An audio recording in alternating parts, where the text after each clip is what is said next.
Eh bien, 13 heures. Donc, bonjour à toutes et à tous. Donc, Adèle Récy, Pascal Michart et moi-même, Étienne Paul, avons le plaisir de vous accueillir pour ce nouveau web café Innovation, organisé par le comité de la recherche de l'AST. Alors, vous savez maintenant que ces web cafés Innovation sont organisés pour favoriser la diffusion de connaissances et le partage d'informations entre chercheurs et opérationnels. Et on y aborde l'ensemble des thèmes dans les domaines de l'AST. Donc, aujourd'hui, vous êtes nombreux finalement à nous avoir rejoints sur ce thème, finalement, qui est très d'actualité, hein, qui concerne la contamination en PFAS des ressources en eau. Alors, c'est le premier épisode d'une série, et on va traiter des connaissances scientifiques, des enjeux et l'adaptabilité des collectivités. Alors, comment va se dérouler ce web café? Nous aurons tout d'abord trois présentations. La première qui sera présentée par Pierre Labadie, qui est directeur de recherche au CNRS, au laboratoire EPOC. Il nous parlera des généralités et enjeux sur les PFAS, les connaissances de la recherche. Anne Togola suivra. Donc, Anne Togola est chef de projet et chercheuse au BRGM et elle nous présentera l'évolution des réglementations sur les PFAS, les verrous et les leviers. Et ensuite, on aura un témoignage de Ronan Guyossou, ingénieur dans eau du bassin rennais, qui nous donnera son expérience sur la présence et le traitement des PFAS sur le bassin rennais. Voilà, ensuite, à la suite de ces présentations, on aura une session questions-réponses et échanges. Alors, notez que vous pourrez poser vos questions directement dans le chat et uniquement au travers du chat. Veuillez noter aussi que ce web café va être enregistré. Et enfin, on vous demande de couper vos micros et caméras pendant la durée et de n'utiliser que le chat encore une fois. Voilà. Donc, Pierre, je te laisse la parole. Merci. Déjà, merci pour l'invitation. Bonjour à tous et tous. Aujourd'hui, je vous fais une présentation très courte, trop courte, quoi. C'est toujours un peu frustrant des connaissances apportées par la recherche en termes de présence des PFAS dans les écosystèmes aquatiques. Alors, en fait, j'ai gardé un vieux titre. Je ne vous parlerai pas du tout des biocénoses, donc du transfert vers les organismes vivants aujourd'hui, mais on pourra aborder la question s'il y a des questions à ce sujet. Ah oui, pardon, diapo suivante. J'étais en train d'appuyer sur mon clavier. Donc les PFAS, c'est une très vaste famille. En fait, avant de commencer, il faut essayer de définir l'objet PFAS. Il y a 4 définitions qui sont succédées depuis 2011.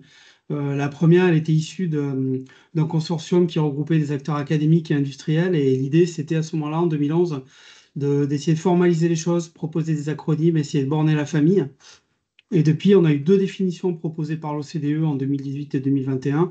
Et puis en 2021 également, une définition proposée par US EPA aux États-Unis, qui diffère un peu de la définition OCDE. Et là, aujourd'hui, je vous présente juste cette dernière, qui est la plus large, la plus exhaustive qui a été proposée, puisque selon cette définition OCDE 2021, pour qu'un composé soit un PFAS, il faut, à de rares exceptions près, qu'il contienne un groupement méthylperfluoré, donc CF3, ou un groupement méthylène perfluoré, CF2.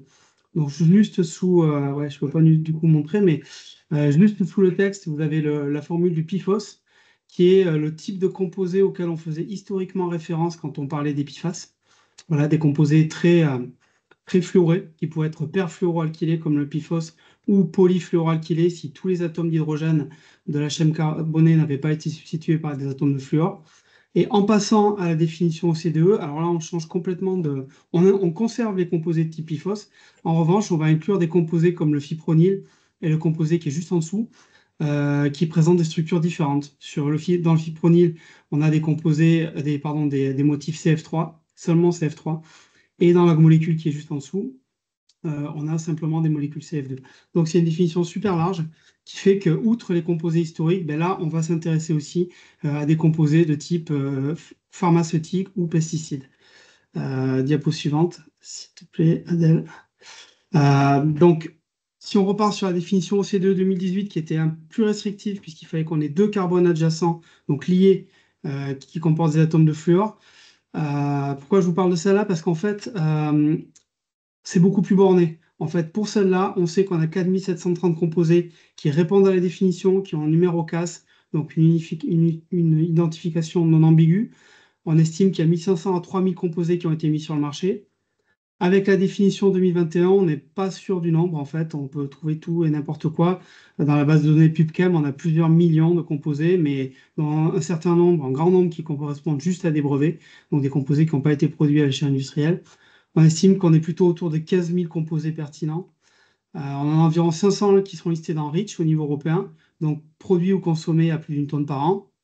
Et globalement, ce qu'on peut retenir, c'est qu'on a peu, voire pas d'informations sur l'historique de production et d'utilisation. Donc cette famille, quelle que soit la définition qu'on retient, elle est super large. Donc pour s'y retrouver, on est obligé de faire ce qui est représenté par la figure à droite, que je ne vais pas détailler, c'est-à-dire distinguer des sous-classes, des sous-ensembles, avec par exemple une distinction entre les composés non polymériques, donc plutôt de faible masse moléculaire, et les composés polymériques, comme le PTFE ou le PVDF, dont vous avez peut-être entendu parler. Et on va, mais en fait j'en ai déjà parlé, aussi distinguer les composés paires et polyfluoroalkylés en fonction de la nature de la substitution des atomes d'hydrogène par des atomes de fluor. Et ensuite, on va avoir pour chaque sous-classe, enfin pour chacune de ces sous-classes, encore d'autres sous-classes qui vont là être basées plutôt sur la chimie des groupements fonctionnels qui sont greffés sur les parties fluoroalkylées. On peut passer à la diapo suivante. Donc en fait, là on rentre pas dans le détail, hein, mais on pourra répondre à des questions. Les petits PFAS, donc au sens non macromoléculaire, sont des composés qui vont avoir des propriétés atypiques pour des composés organohalogénés. Ils vont repousser à la fois l'eau et les graisses, et en même temps, ils vont avoir une partie de la molécule qui est hydrophile. Donc, c'est des composés qu'on qualifie d'amphiphiles. Ils sont très stables thermiquement, du fait de la liaison, la stabilité de la liaison carbone-fluor et de la multiplication de ces liaisons carbone-fluor. Très stables chimiquement aussi. Et en fait, l'ensemble de ces propriétés a conduit à leur utilisation massive dans de très nombreuses applications depuis les années 1950, à la fois dans un contexte industriel. Donc là, les listes que je propose ici ne sont pas du tout exhaustives, mais on peut citer notamment les formulations de mousse anti-incendie, la formulation de pesticides, voire l'usage de certains PFAS comme pesticides, la formulation de différents fluides fonctionnels, des fluides d'usinage, des fluides anticorrosion, etc. Également, utilisation dans les produits manufacturés, donc des produits du quotidien, comme les emballages alimentaires, les textiles techniques, les cosmétiques, les ustensiles de cuisson, les fardes de ski, etc. Il y a énormément d'usages. Voilà, la production, je peux en parler, on peut passer sur la diapo suivante. En fait, c'est une autre façon de représenter les usages. Donc, les usages en bleu dans la colonne tout à gauche. Et ensuite, vous voyez différentes catégories. Moi, jusqu'à présent, je vous ai parlé surtout de polymères et de non-polymères, mais en fait, j'aurais pu commencer par vous parler des gaz. Parce que ce qui est intéressant sur cette diapo, c'est la taille des flèches, en fait, la largeur des flèches. On voit que le matériau de base, c'est CaF2. Ensuite, on produit de l'acide hydrofluoridique. Et ensuite, qui va être utilisé pour HF va être utilisé comme un élément de base pour la synthèse des composés fluorés. Et l'essentiel de la synthèse au niveau mondial, c'est des gaz. C'est ce qui est là, c'est la colonne qui est tout à gauche. Des gaz qui sont utilisés dans les systèmes réfrigérants. Ensuite, on a les polymères fluorés, et puis ensuite les composés non numériques et non gazeux, qui sont les composés auxquels on s'est essentiellement intéressé en sciences de l'environnement, en toxicologie, en écotoxicologie, parce que ce sont les composés qui vont être les plus mobiles dans les écosystèmes aquatiques notamment, et les plus accessibles pour le vivant. Diapo suivante. Donc en termes de toxicité, justement, donc, vous vous souvenez, je vous ai dit que la famille était extrêmement vaste, mais finalement, donc quelle que soit la définition qu'on retient, mais finalement, on a des données qui sont relativement abondantes en termes de connaissances en toxicologie pour un nombre très restreint de PFAS, on va dire une petite dizaine, et principalement sur les 4 composés qui sont listés ici sur la première ligne, qui sont des composés historiques de la famille. On a des effets qui commencent à être bien documentés pour l'être humain, donc ils peuvent être soit avérés, soit suspectés en fonction du poids en fait, des preuves qui ont été apportées. Donc, par exemple, le caractère cancérigène avéré du PFOA avec induction de cancer des reins, caractère cancérogène également suspecté pour le PFOA, pour les cancers du testicule, prostate ou du sein, caractère suspecté également pour le PFOS, donc un autre composé emblématique de la famille.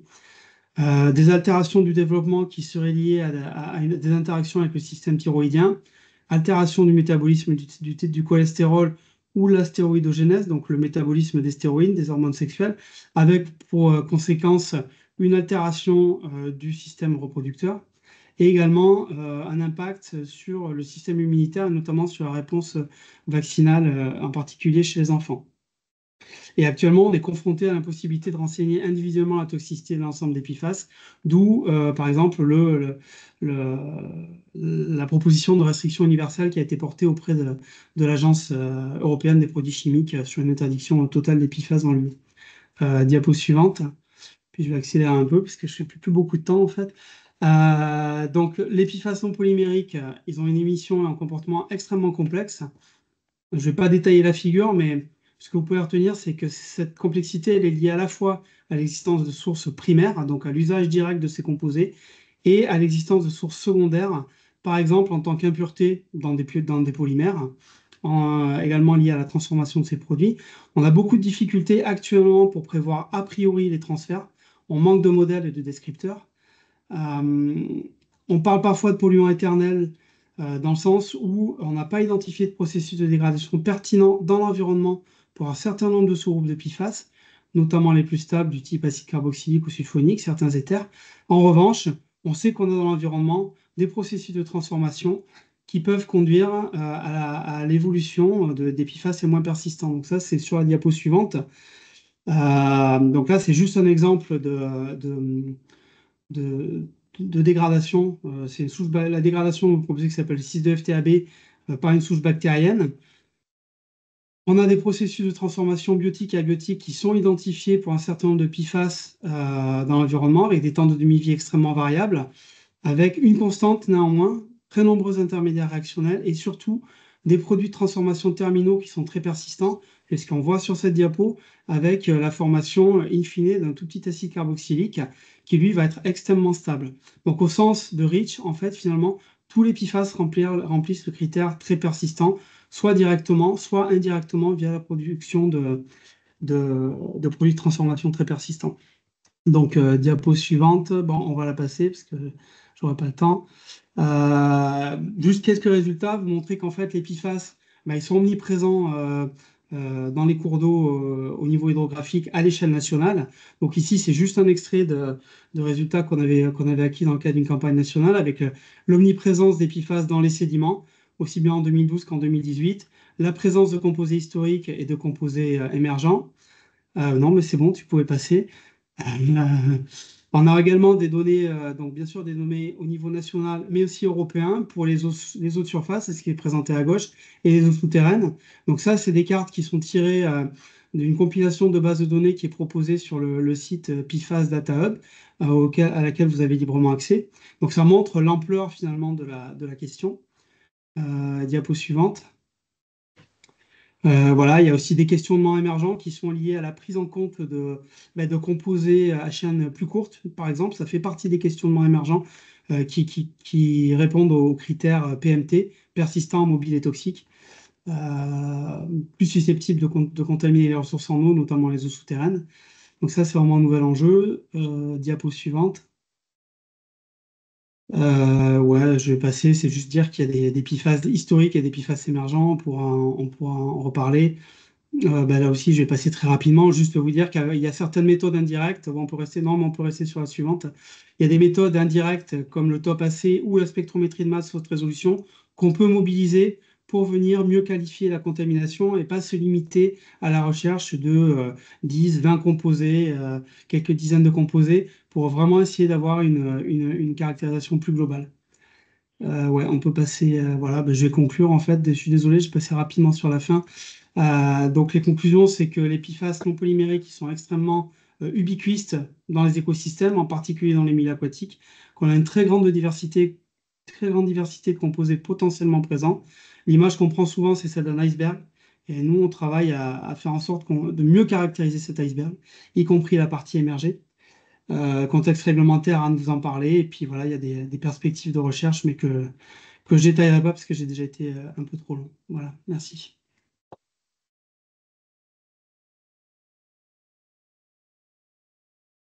Je vais enchaîner. Bonjour à tous. En tout cas, merci pour l'invitation. Et alors, merci Pierre d'avoir défriché et posé la problématique. Je vais gagner du temps. C'est le travail ingrat. Donc voilà, moi je vais vous présenter un petit peu par rapport à tout ce que Pierre vous a présenté. Il vous a présenté l'univers très complexe des PFAS, les avancées d'un point de vue recherche. Et du coup, nous, notre travail, c'est vraiment de faire le lien entre ces avancées en termes de recherche et comment faire avancer aussi la réglementation et quels sont les enjeux analytiques qui sont liés à cette acquisition d'informations grandissantes. Donc, pour être très rapide, les enjeux réglementaires, la base pour nous, c'est de réussir à établir des listes de molécules d'intérêt. Alors, d'intérêt en fonction des différentes questions qu'on peut être amené à se poser. Donc, on vous a parlé des polluants à la fois éternels et ubiquistes, parce qu'on va les retrouver dans tous les systèmes. Donc, on a des enjeux qui vont être très différents et avec les impacts présentés. Donc, économie circulaire, on va avoir des matériaux qui vont évoluer et qui vont se déplacer finalement dans l'environnement, que ce soit l'eau qui peut être déplacée, réutilisée, les sols, les sédiments, les boues. Donc, on va vraiment un mélange des différents milieux. Les contaminations sont de toute façon multisources et on a ce transfert qui est très mal caractérisé entre les compartiments. Donc, ces molécules sont présentes dans tous les compartiments et finalement, comme on vous l'a présenté, on ne sait pas grand-chose à l'heure actuelle, surtout quand on considère cette taille de famille qui ne correspond à aucun des enjeux environnementaux qu'on a pu considérer jusqu'ici. On parle de 15 000 molécules, on change complètement d'échelle. Donc, il y a des réglementations européennes qui sont en cours. Donc, sur le volet environnemental, la directive 4 sur l'eau prend en compte quelques PFAS depuis plusieurs dizaines d'années déjà. Le PFOS est suivi depuis très longtemps, justement parce qu'il est bioaccumulable et toxique pour les écosystèmes. Et plus récemment, donc la directive eau potable qui inclut 20 substances. Alors, créée en 2020, mise en œuvre, enfin sortie en 2023 pour une mise en œuvre progressive jusqu'à 2026. Donc, c'est aussi un des enjeux de la réglementation, c'est l'inertie de la sortie d'un texte réglementaire alors qu'on est dans une période d'acquisition de connaissances permanentes. On apprend tous les jours sur les PFAS. Et donc, du coup, on peut avoir l'impression des fois qu'on est en décalage de phase, mais il faut garder en tête l'inertie du système de construction d'une réglementation. Et à l'heure actuelle, donc, il y a des mentions des PFAS à la fois dans les directives BOO. On espère beaucoup de la directive SOL aussi pour intégrer ces molécules. Et après, au niveau français, donc il y a des initiatives spécifiques au niveau français. Donc, dans la partie arrêté de surveillance eau souterraine, finalement, on suit des PFAS depuis 2022. Donc, les mêmes 20 PFAS sont suivis depuis 2022 dans cet arrêté surveillance. Et il y a les travaux en cours du plan PFAS qui ont pour objectif d'acquérir de plus en plus d'informations sur ces molécules dans tous les compartiments sur lesquels on n'a pas beaucoup d'informations à l'heure actuelle et qu'on essaye de mettre le plus à la page des acquisitions et des informations de la recherche. Tu peux passer à la diapo suivante. Donc, les enjeux métrologiques, c'est savoir quoi rechercher. On parle de 15 000 molécules. Vous voyez des arrêtés avec 20 substances. Et je pense que la question qu'on se pose tous, c'est pourquoi avoir ciblé ces molécules et pourquoi être aussi restrictif. Donc, les questions qu'on se pose, Pierre vous l'a bien résumé, en fait, les 20 molécules qui ont été identifiées dans les différentes directives européennes existantes, c'est bien ce principe de ces molécules terminales qui sont des produits de dégradation d'autres PFAS potentiellement, donc qui sont communes à beaucoup de voies de dégradation et qui sont vraiment les molécules qui font porter ce nom de polluants éternels, parce qu'une fois qu'elles sont formées, finalement, elles sont très stables dans les différents milieux. Et donc, on peut avoir plein de voies de dégradation qui vont mener à ces molécules les plus persistantes. Mais au-delà de ces 20 molécules-là qui ont un intérêt, on a un besoin d'identifier les précurseurs de ces molécules. Donc, les molécules qui ont réellement été utilisées, alors ça va être important à différents niveaux, et pour des questions de toxicité potentielle de ces molécules-là, puisque finalement, il y a un temps de dégradation qui peut être très long. On en a besoin pour pouvoir discriminer des sources, parce que finalement, ces 20 molécules finales, elles ne sont pas très discriminantes, parce qu'on va les retrouver dans toutes les voies de dégradation. Donc, c'est important d'avoir cette information sur ces molécules précurseurs. Et donc, on a besoin de travailler aussi sur ces schémas de dégradation, de comprendre quelle molécule va se former en quoi. Donc, en attendant qu'on avance sur tous ces aspects de recherche, réglementairement, on focalise pour l'instant sur ces 20 PFAS terminaux. Tu peux avancer. Donc, Pierre, vous parlez des enjeux d'un point de vue de recherche. Nous, on va travailler beaucoup sur les enjeux analytiques d'un point de vue de recherche aussi.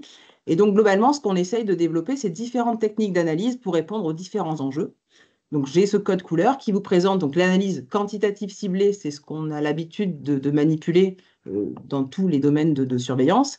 Mais pour l'EPIFAS, face à l'enjeu de cette multitude de familles, en fait, on essaie de développer différentes approches qui vont répondre à différents questionnements, qui n'apportent pas le même niveau d'information, mais qui vont permettre de faire avancer la connaissance. Et les développements de méthodes doivent se faire sur tous les compartiments, puisqu'on parle beaucoup de l'eau, mais on a toute la question, comme je vous parlais, du cycle global de transfert de ces molécules. Et on va travailler aussi sur des lixiviats de décharge, on va travailler sur des boostations d'épuration, et puis il y a tout le volet aussi biote qui est intéressant à considérer. Donc des matrices qui sont en plus très très complexes. Tu peux avancer. Donc si on parle de ce premier volet qui est celui qui est le plus habituel, c'est vraiment cette question de l'analyse quantitative ciblée. Donc, c'est les molécules que vous verrez, enfin, c'est les méthodes d'analyse qui sont utilisées pour les suivis conventionnels. Donc, en termes de famille de molécules aujourd'hui, c'est beaucoup focalisé sur ces 20 molécules de la directive eau potable. Il y a un projet de révision de la directive 4 sur l'eau qui prévoit une liste plus large de molécules, donc 24 molécules qui sont envisagées pour essayer d'évaluer un petit peu mieux les sources aussi des pollutions. Et encore une fois, on essaye d'intégrer un nouveau concept, c'est-à-dire que toutes les molécules n'ayant pas la même toxicité, on essaie de pondérer et d'avoir une valeur, une norme de qualité environnementale qui intègre ces différences de toxicité des molécules. Donc c'est un exercice qui est encore en cours, qui n'est pas encore filé, puisque la directive n'est pas encore parue. Donc tu peux avancer. Donc voilà, c'est vraiment cette question de, entre les directives, on va avoir des listes différentes. Donc je vous parlais des 20 de la directive eau potable. Eau souterraine en France, donc on est sur les mêmes 20 molécules. DCE, je vous parlais des 24. Mais après, vous pouvez voir aussi dans les différents textes qui peuvent sortir au niveau national, des listes différentes. En fait, c'est vraiment cette question d'acquisition de nouvelles connaissances. Et donc, on essaye par ces actions d'intégrer des nouvelles molécules sur lesquelles on a besoin d'acquérir de l'information. Donc, il y a eu un arrêté ICPE sur les émissions aqueuses qui a été mis en place en 2023, où là, on a identifié 28 molécules. Donc, il y a des molécules supplémentaires à ces 20 parce que c'est des molécules sur lesquelles on avait des suspicions et on avait besoin d'identifier un peu mieux les sources. Il y a un arrêté qui va bientôt qui est sorti sur les émissions ICPE atmosphériques, où là, la liste est encore différente parce que c'est des molécules considérées comme plus volatiles. Et puis, c'est aussi des travaux européens ou américains qui servent aussi à alimenter. Donc, les listes peuvent être différentes, mais l'idée, voilà, c'est d'avoir le maximum d'informations le plus large possible sur ces problématiques. Donc, on en est à faire la course à un nombre de molécules. Je vous parle de 20, 28, 40 molécules. Donc, on est bien d'accord que par rapport aux 15 000, on est en gros décalage. Et donc, il y a d'autres techniques alternatives qui se développent. Donc, Pierre vous a parlé rapidement du top essai. Le top essai, le principe, on vous a montré que les molécules pouvaient se dégrader dans ces précurseurs finaux. L'idée du top essai, c'est d'activer chimiquement cette oxydation pour que toutes les molécules se dégradent instantanément, entre guillemets, dans ces molécules finales, ce qui facilite finalement l'analyse. Au lieu d'analyser un grand panel de molécules, on les transforme directement dans ces petites molécules. Donc l'intérêt, c'est que ça donne une vision plus large, plus exhaustive de la contamination en termes de concentration générale. Par contre, on perd l'information de quelle est la molécule qui s'est transformée. Mais ça nous donne déjà une information complémentaire assez pertinente. Mais encore une fois, là, on arrive à ne pas être totalement exhaustif. Donc, une autre approche qui est développée, c'est vraiment l'analyse globale des fluors organiques. Donc, en fait, le principe, très rapidement, on brûle l'intégralité de l'échantillon et on va mesurer les fluorures résiduelles. Donc, on imagine que toutes les molécules qui contiennent tous les fluors, en fait, vont donner une mesure globale de la teneur en fluor organique.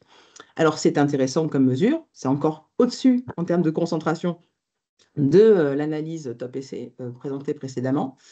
Ça nous donne des informations sur la pollution au sens large, sans aucune information, là pour le coup, sur quelle est la molécule à l'origine de cette mesure, mais ça nous permet d'avoir une vision encore plus exhaustive et de mettre en évidence, malheureusement, le gap entre les 20 molécules qu'on sait mesurer et la teneur globale de la pollution. Alors, ça va dépendre des sites, ça va dépendre des typologies de pollution, mais ça peut avoir un très fort impact.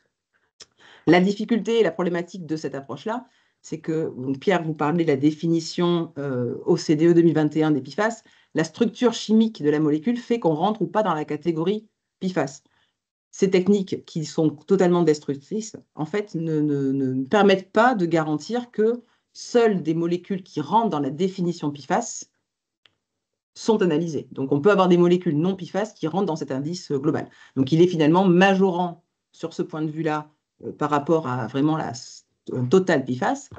Et dans le sens, on sait que des molécules très petites, donc très mobiles, comme ce qu'on appelle les PFAS ultra courts, comme le TFA, sont très faiblement pris en compte dans cette technique, puisque comme c'est un dépôt sur une cartouche de charbon actif, le principe c'est qu'il faut que la molécule ait une affinité pour ce charbon, et donc ces molécules qui sont très très polaires, je ne vous dirai pas qu'il n'y a pas de problème de rétention du TFA pour le traitement donc en charbon actif, et donc on sait qu'elle est mal retenue, donc en fait on ne va pas prendre en compte certains PFAS. Donc d'un côté, des molécules en plus des PFAS peuvent être prises, mais de l'autre, des molécules PFAS ne sont pas incluses dans ce paramètre. Donc, c'est vraiment voilà, des avancées à l'heure actuelle sur ces méthodes-là pour voir, en fonction des questions, laquelle répond le mieux à la question et en connaissant, dans tous les cas, leurs limites. Donc, tu peux passer. Donc, l'iceberg, Pierre vous en parlait, si on regarde un petit peu le panorama de ces différentes techniques, ben, il y a ce qu'on est capable de mesurer en analyse ciblée, donc qui représente un petit pourcentage de ce qu'il y a au global. On considère que le fluor organique est la valeur la plus large, mais comme je vous dis, elle peut être aussi trop large par rapport au PFAS. Et donc, on voit bien cette notion de on n'est pas capable aujourd'hui d'avoir une information exhaustive, juste quantitativement, sur tous les PFAS qu'on peut retrouver dans l'environnement. Donc, des pistes complémentaires, c'est ce que Pierre vous présentait sur la spectrométrie de masse haute résolution. L'idée, c'est de se dire, on veut pouvoir identifier chacune des molécules et donc on fait ces empreintes par analyse non ciblée et on va aller identifier des molécules spécifiques. Donc là, c'est juste un petit exemple sur un échantillon qu'on a de mousse anti-incendie où finalement, par rapport aux molécules connues, on est capable d'en identifier 5 ou 6 et on s'aperçoit qu'il y a beaucoup d'autres molécules non connues. Et en fait, on va essayer de travailler pour identifier ces composés un par un pour essayer de caractériser au mieux de quoi sont composées ces mousses. Et donc là, on a une grosse action nationale où on est en train de caractériser une centaine de mousses différentes pour identifier des molécules PFAS qui seraient d'intérêt et qui seraient pour l'instant pas prises en compte dans la surveillance parce qu'on ne connaît pas leur présence. Et donc, juste un petit point, donc là, je vous parlais du lien entre la recherche et les besoins réglementaires.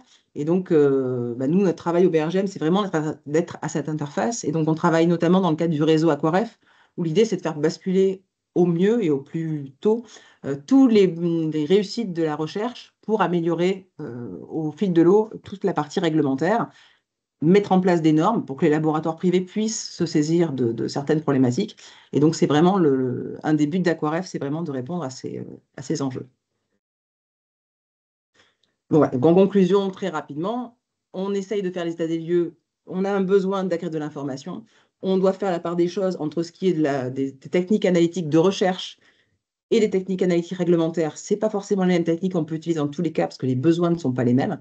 Et on a vraiment ce besoin d'acquisition continue de connaissances. On a l'exercice prospectif pour acquérir de l'information, pour permettre à terme d'avoir des méthodes les plus robustes, fiables et explicites possibles pour répondre aux besoins des gestionnaires sur ces problématiques. Oui, ça c'est le problème de tous les laboratoires. On veut des méthodes rapides, efficaces, spécifiques, mais surtout pas chères. Et c'est toujours le juste milieu à trouver pour répondre.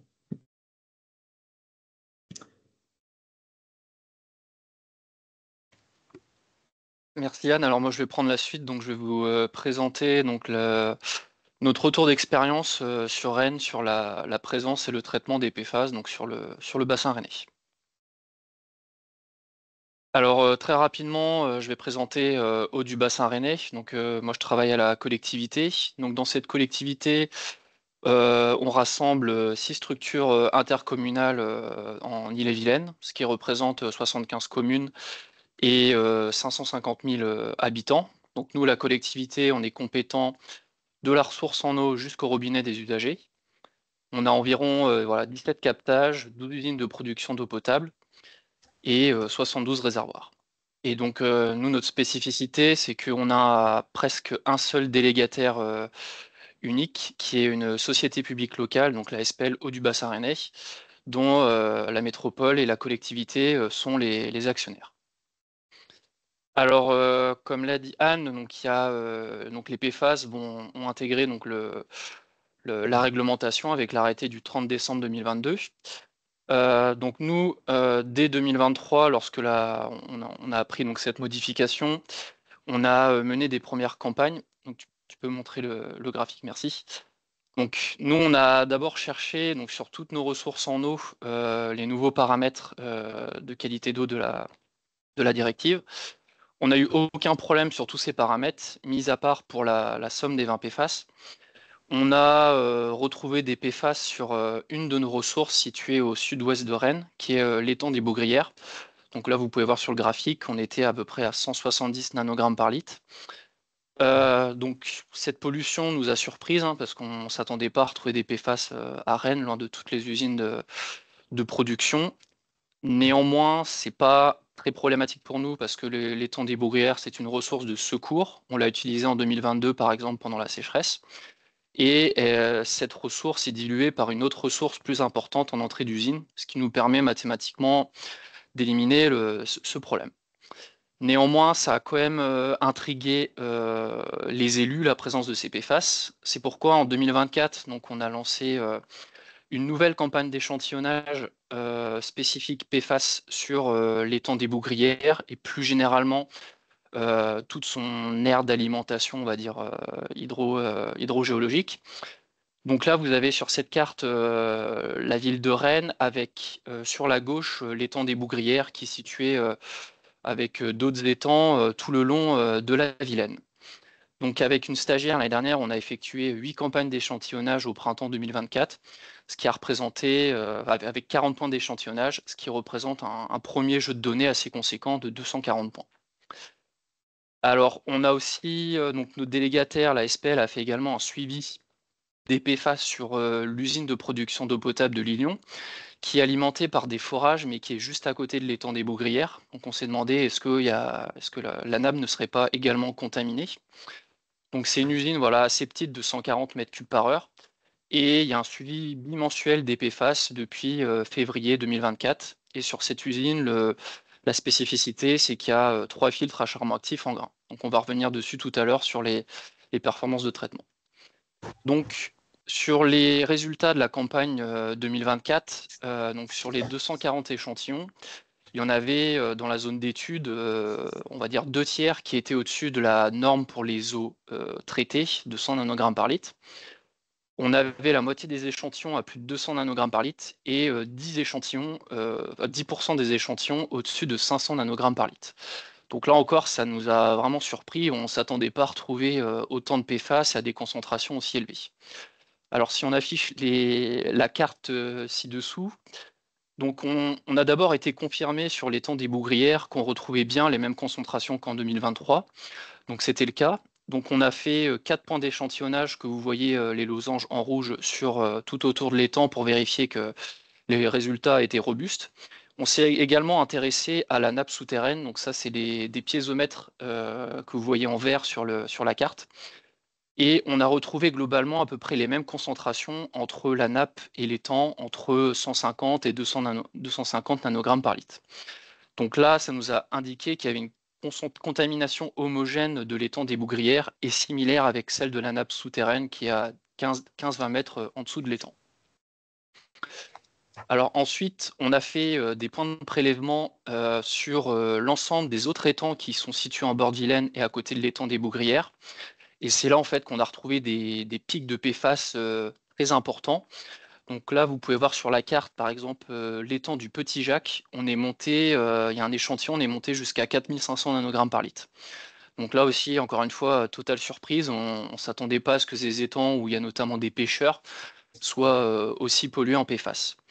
Et l'explication de la présence de ces PFAS, pour nous, c'est très probablement la présence de décharges enterrées. Donc là, vous avez sur la carte à droite des zones en jaune qui sont des sites en fait répertoriés dans GeoRisque où voilà, il y a eu des déchets de l'industrie automobile, de la ville de Rennes, de l'assainissement qui ont été déposés depuis les années 60. Alors on a également regardé la Vilaine et la station d'épuration de Borade, qui est la principale station d'épuration sur Rennes. Sur la Vilaine, en amont de la station d'épuration, il y a très peu de PFAS. On en retrouve quand même, il y a un fond chimique. Les concentrations dans la Vilaine augmentent légèrement après la station d'épuration, vu qu'on en a retrouvé dans la station aux alentours de 100 nanogrammes par litre. Donc, voilà, ça nous a quand même permis de montrer qu'il y avait une faible contamination de la Vilaine, malgré le rejet de la station d'épuration et la proximité avec les étangs. Alors, si tu passes l'animation, ouais, on a également regardé une autre rivière qui s'appelle le Blône. C'est une rivière qui alimente indirectement l'étang des Bougrières et qui passe dans l'étang d'Apigné. Donc l'étang d'Apigné, c'est un lieu de baignade pour les Rennais l'été. Et donc là, on voit que le Blône, à droite sur la carte, au niveau de la commune de Champy, il y a des PFAS, mais peu ou pas. En revanche, quand on va se décaler vers l'ouest sur la commune de Saint-Jacques-de-la-Lande, là, on va retrouver des concentrations plus importantes en PFAS dans le Blône.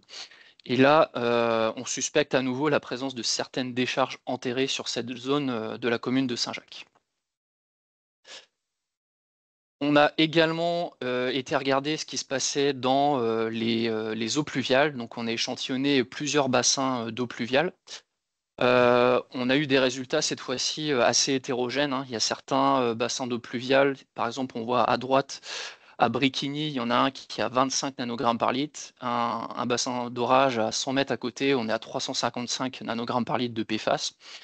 Donc là, on ne sait pas trop exactement d'où viennent les PFAS qu'on retrouve dans nos bassins d'orage. Est-ce que c'est un lien avec vraiment une contamination atmosphérique, contamination plus urbaine, ou alors, encore une fois, la présence de décharges? Là, on ne sait pas trop. Donc, vraiment, excuse-moi, et Adèle, juste pour terminer sur cette partie ressources, vraiment, pour l'instant, c'est des hypothèses. On n'a pas fait d'études de cités sols pollués pour confirmer, mais il y a quand même un fort lien entre les décharges, la présence de décharges et la présence de PFAS. Alors maintenant, je vais passer aux résultats sur l'usine de Lilion. Alors, donc la SPL a fait un suivi sur les 3 forages qui alimentent l'usine de Lilion. On a calculé, donc c'est la courbe en verte, on a calculé la concentration théorique du mélange qui entre sur l'usine, le mélange des 3 forages. Et vous avez en bleu la concentration à la sortie de l'usine. Donc là, vous pouvez voir sur ce graphique que en début d'année 2024, on était au-dessus de la limite de qualité des eaux traitées de 100 nanogrammes par litre. On avait des échantillons qui pouvaient être qualifiés de non conformes. Quand on a vu ces résultats, donc on a tout de suite demandé à notre délégataire de faire un renouvellement des 3 filtres ACAG, ce qui a permis dès le mois d'avril donc de repasser en sortie d'usine sous les 100 nanogrammes par litre. Mais on voit qu'on n'a pas réussi à tenir très longtemps ces 100 nanogrammes par litre. À peine 2 mois après, on a à nouveau dépassé la norme, ce qui a dû demander à faire un renouvellement des filtres 2 mois et demi après les avoir changés. Donc ça, c'était vraiment assez impactant pour nous parce que sur cette usine, auparavant, on renouvelait les filtres tous les 10 à 12 mois pour traiter le COT et le métaldéhyde. Ça a du coup un terme économique assez important, ça nous coûte plus 100 000 € par an. Et c'est aussi des fortes contraintes d'exploitation pour notre exploitant parce qu'il doit arrêter l'usine pendant 2-3 jours. Et il y a également derrière des impacts sur la distribution pour alimenter les communes qui reçoivent normalement les eaux de Lilion. Très rapidement, si on regarde le détail de chaque PFAS, on voit en fait qu'on a des courbes de percée, des chutes d'abattement très rapides pour certains PFAS, notamment les plus petits comme le PFBA ou le PFPA. Ça, on en a déjà parlé, plus les PFAS sont petits, plus ils sont mobiles dans l'environnement et plus ils sont difficiles à traiter par le charbon actif également. Donc là, il y a un vrai travail en cours de notre délégataire pour optimiser le choix du CAG, la mise en œuvre de ce CAG, les conditions de traitement sur l'usine. Donc ça, c'est la première, on va dire, la première étape. Alors, si tu passes à la slide suivante, donc derrière, pour faire un peu un bilan de cette situation PFAS à Rennes, donc nous, en tant que collectivité, on a communiqué directement nos résultats dès qu'on les a reçus auprès de l'ARS d'Ille-et-Vilaine. Cependant, voilà, ils n'étaient pas encore intégrés au contrôle réglementaire en Ille-et-Vilaine. Ils le sont depuis le 1er février. On a également communiqué de façon très importante auprès de la presse locale, notamment on a reçu des journalistes de Ouest France, du Télégramme, et on a également reçu beaucoup de demandes d'usagers pour avoir des clarifications sur cette problématique PFAS. Nous, en tant que maître d'ouvrage, on doit également se poser des questions sur la viabilité du traitement des PFAS sur l'usine de Lilion. Est-ce qu'on doit construire des nouveaux filtres ACAG? Est-ce qu'on doit changer de technologie, passer sur du micrograin, de la nanofiltration? Ou est-ce qu'on doit même arrêter de produire de l'eau sur l'usine et arrêter les forages ou même transférer l'eau des forages sur une autre usine plus performante? Et enfin, pour terminer, il y a aussi toute la question des sites et sols pollués. Là, c'est la métropole de Rennes qui est compétente et qui va devoir se poser la question de qu'est-ce qu'on fait de toutes ces décharges enterrées et mener aussi un bilan voilà, sur la présence de ces PFAS dans les sols. Merci pour votre attention.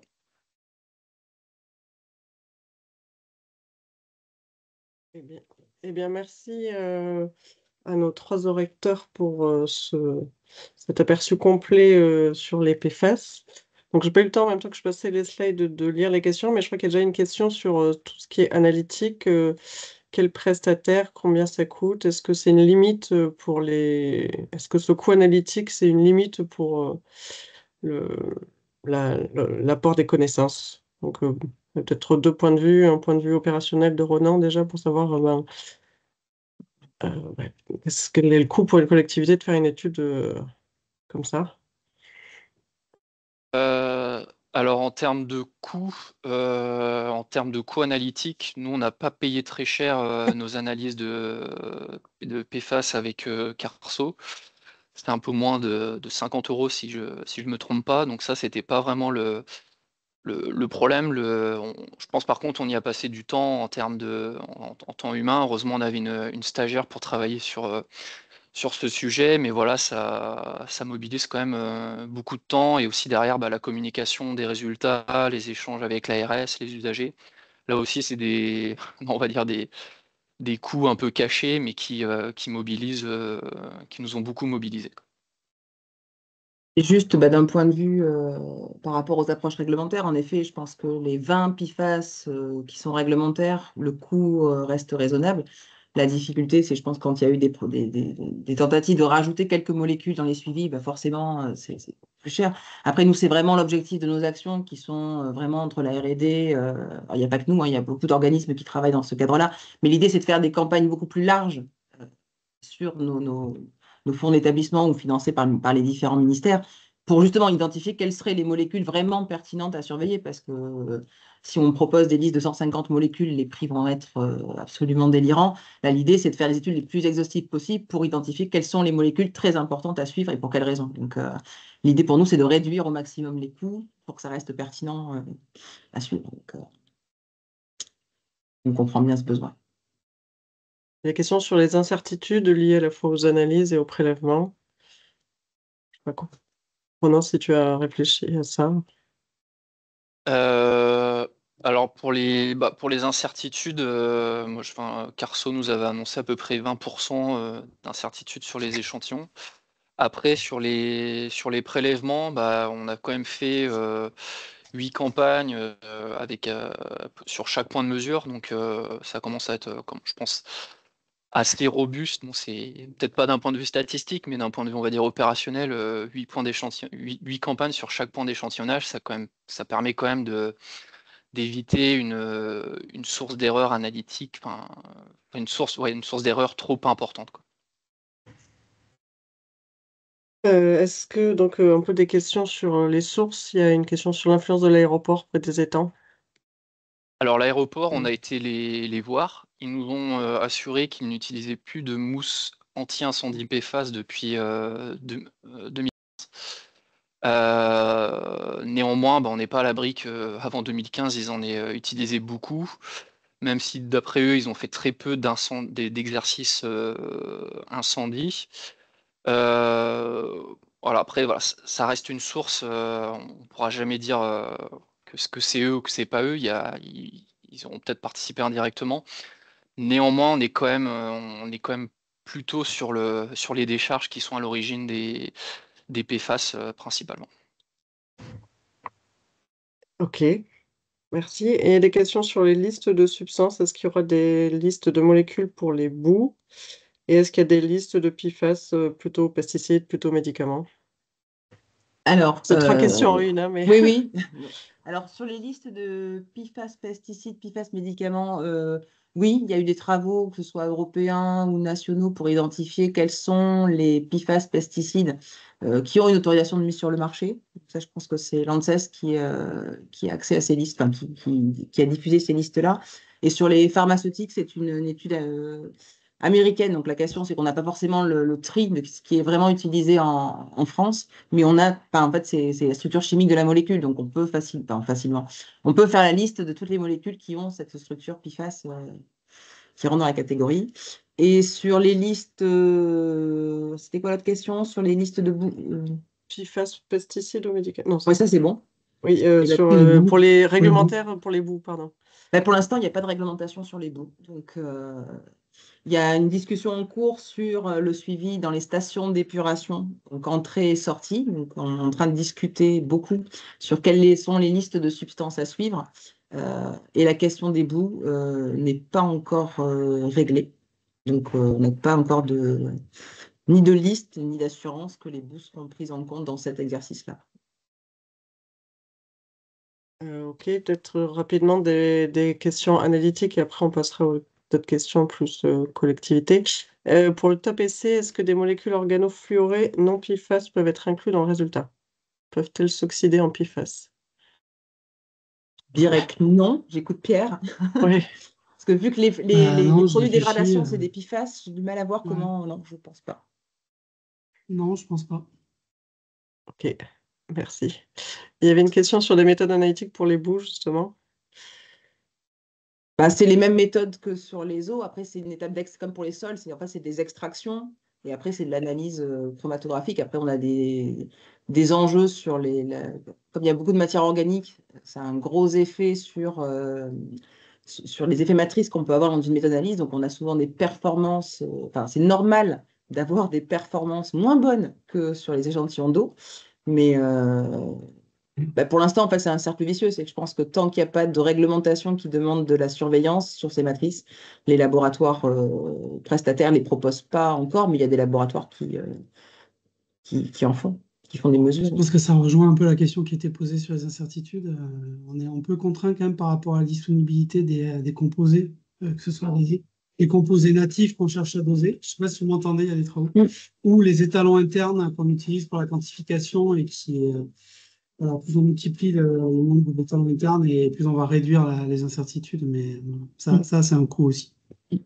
Et juste d'un point de vue normatif, en fait, ça avance, hein. Donc, sur les eaux, il y a une norme qui est déjà publiée. Sur la partie sédiments, sol et boue, il y a une norme qui a été évaluée cet été et je pense qu'elle va sortir ou elle est sortie très récemment, donc qui propose des méthodes et qui cadre un petit peu les choses pour la surveillance plus réglementaire, on va dire, en dehors du cadre recherche. Donc, ça avance bien. On a des questions de toxicité. Donc, il y a une question d'où viennent les données tox pour la RPF et une question sur est-ce qu'il y a des différences de toxicité entre les grandes familles de PFAS? Alors, les données tox RPF, c'est des travaux du RIVM, donc des Néerlandais, qui sont utilisés. Après, même là-dessus, il y a encore des questions. Tout le monde n'est pas forcément d'accord sur les choix qui ont été faits, sur les outils pour avoir ces indices de toxicité relative.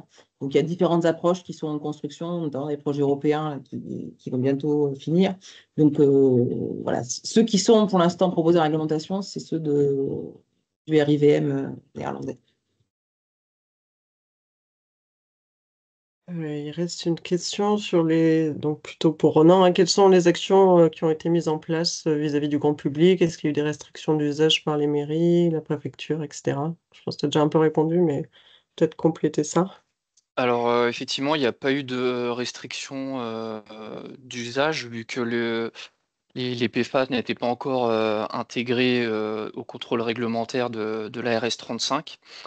On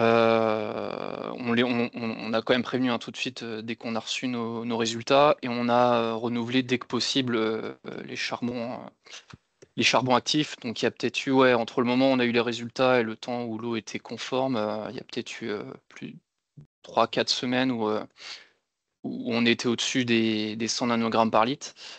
Après, voilà, non, il y a pas eu. Il y a eu quelques maires qui nous ont quand même appelés quand il y a eu plusieurs articles dans la presse pour en savoir plus. On a également été plutôt très proactif envers les médias. On n'a pas cherché à cacher les résultats, on a présenté tous les résultats que vous avez vus aux journalistes. Ce qui était, je pense, aussi une façon de, voilà, d'être honnête avec les usagers et de pas créer de suspicions sur d'éventuels résultats qui auraient été cachés. Une petite question que j'avais pas vue. Est-ce que vous avez regardé les niveaux de concentration en TFA pour Ronan? Alors, le TFA, donc, on l'a cherché, on a fait en fait une étude avec le LERES, qui est un laboratoire de l'École des hautes études de la santé publique à Rennes. On a fait une étude sur les acides aloacétiques, donc il y en a 5 qui sont réglementés dans la nouvelle directive. Et le LERES a également cherché 10 autres acides aloacétiques, parmi lesquels le TFA. Et là, pareil, surprise, on retrouve des niveaux de TFA donc assez élevés dans de nombreuses ressources en eau. Donc on les a retrouvés également sur l'usine de Lilian, l'étang des Bougrières. Dans les forages de Lilian, on doit être à peu près à 1 microgramme par litre de TFA. Mais on a eu des concentrations beaucoup plus élevées dans d'autres sources où là, par contre, on n'avait pas du tout retrouvé les 20 PFAS de la réglementation. Donc le TFA, c'est un gros sujet pour nous actuellement.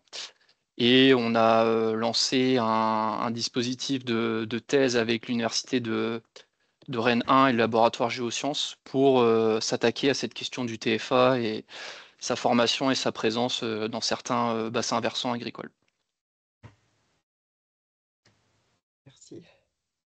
Il y a une question un peu générale, je ne sais plus à quel moment elle a été posée, mais qu'en est-il des recherches PFAS pour les études des sites et sols pollués? Donc peut-être Anne, toi tu auras une vision de ce qui se fait Oui. sur les sites et sols pollués. Alors, où on Après, en on va est, essayer on de a faire fait- un autre web café sur le sujet, donc Oui, il y c'est aura ça, des je pense qu'on va compléments. faire un web café là-dessus.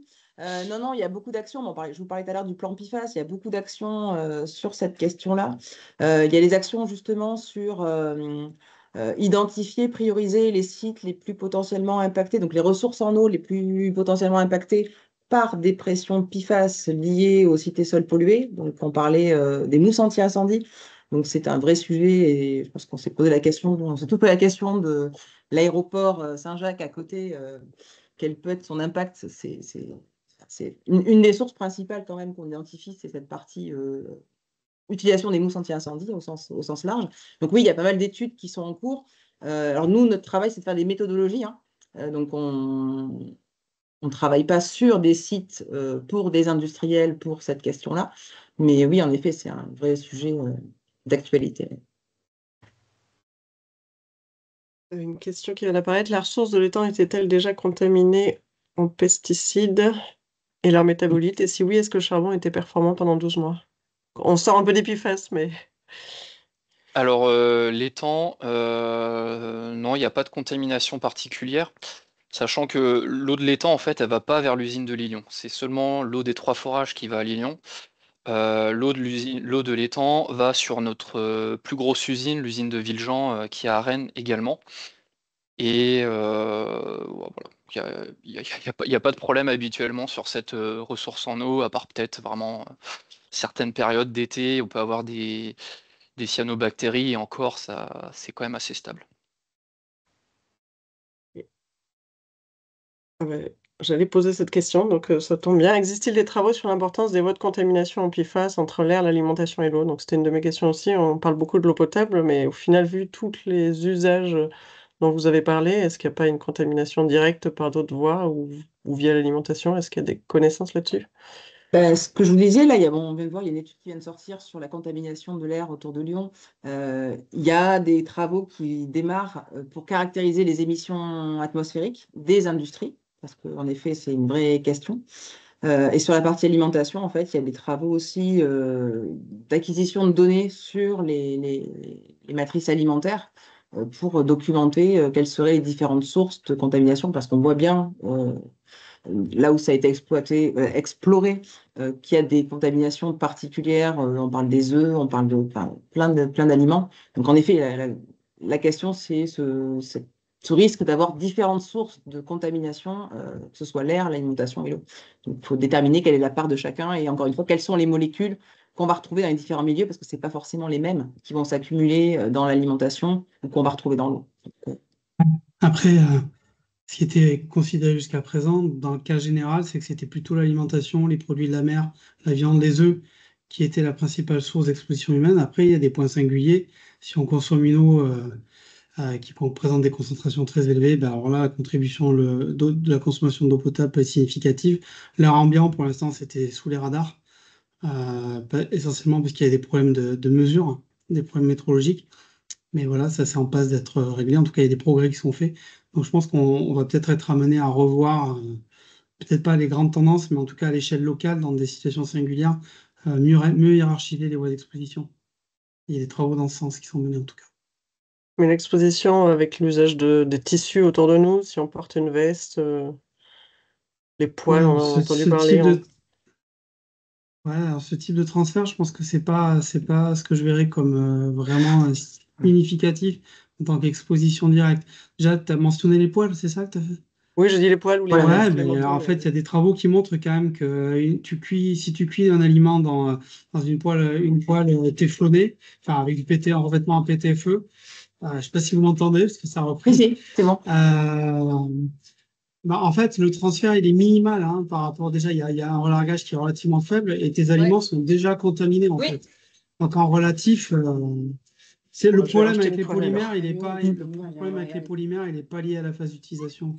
Enfin, pas vraiment lié à la phase d'utilisation. C'est plutôt à la production, à l'élimination. Polluant éternel. Ok, merci. Une dernière question en ligne. Les PFAS peuvent-ils être mobiles dans le sol des nappes alluviales? Oui, bien sûr. Alors, Alors, tous, comme on a dit, hein, on a 15 000 PFAS différents avec 15 000 types différents de structures. Et donc, on a des petits PFAS. Alors, on parlait du TFA à l'instant, mais il y en a beaucoup d'autres. Donc, qui vont transférer à travers les sols vers les eaux souterraines. Donc, regarde les petites images. Je suis désolée, il n'y a pas plus grand que ça. Tu vois, ça m'a l'air Je plus haut coupe le déjà. micro. le micro que je ferai. Pardon, du coup, je ne sais pas si tu as fini. Oui, non, c'est ça. Enfin, oui, il y a des risques de transfert vers les eaux souterraines, évidemment. En milieu professionnel, a-t-on des informations sur les risques sanitaires liés à des expositions? C'est peut-être pas exactement vos domaines de connaissances, mais... Non, après, il y a les études. On peut juste dire qu'il y a des études en cours sur certains milieux. Je sais qu'il y a des travaux qui vont démarrer sur les pompiers, pour savoir s'il y a une exposition particulière. Mais pour l'instant, en tout cas en France, il y a très peu d'études. Il y a quelques études aux États-Unis qui montrent qu'il peut y avoir une imprégnation plus forte. Mais en Ouais, France, ça a commencé aux États-Unis dans les années 70, quand même, sur les sites de production de Dupont, par exemple, hein, Dupont, qui savait qu'il avait détecté des formes de composés organofluorés dans le sang des travailleurs de ces sites et des pathologies associées. Donc, cette question, elle remonte à plusieurs décennies déjà. Mais voilà, c'est encore un champ d'investigation important, hein, notamment en France, comme tu disais. Je ne pense pas qu'il y ait beaucoup de données pour l'instant. Eh bien, merci pour vos réponses. Je pense qu'on va conclure ce webcafé. Alors, une dernière question. Sous quelles échéances les études évoquées devraient-elles sortir? Mais ça dépend de quelles études, en fait. C'est ça. C'est pour Anne. Alors, en fait, ça sort vraiment au fil de l'eau. Alors, justement, tout ce qui est du ressort du plan PFAS, c'est une question qu'on posait parce qu'il y a des livrables qui commencent à sortir. Donc, je ne sais pas s'il y a une structure particulière pour les diffuser. En tout cas, nous, tous les rapports BRGM sont disponibles sur le site Infoterre du BRGM au fur et à mesure que c'est disponible. Donc, c'est public. Merci. Je vais conclure ce webcafé. Merci à nos 3 intervenants d'avoir présenté cette thématique vraiment d'intérêt en ce moment. On voit que ça pose beaucoup de questions, une nécessité de meilleures connaissances et aussi des questions opérationnelles, d'identification de sources, de traitement. Donc, on va essayer d'organiser d'autres webcafés sur le sujet donc des sites et sols pollués et de la rémédiation des sols. Et un autre webcafé sur tout ce qui est l'acceptation des citoyens, la question de la responsabilité et du financement des traitements. Donc, à bientôt pour ces nouveaux épisodes sur des questions. Et de toute façon, ça a été enregistré, donc vous retrouverez les présentations et les discussions en ligne sur le site de l'AST, je pense, assez rapidement. Donc, merci à toutes et à tous et une bonne journée. Merci Et un beaucoup. grand merci à nos 3 Au revoir, intervenants. merci. Au Merci, revoir, au bonne revoir. Merci, au revoir.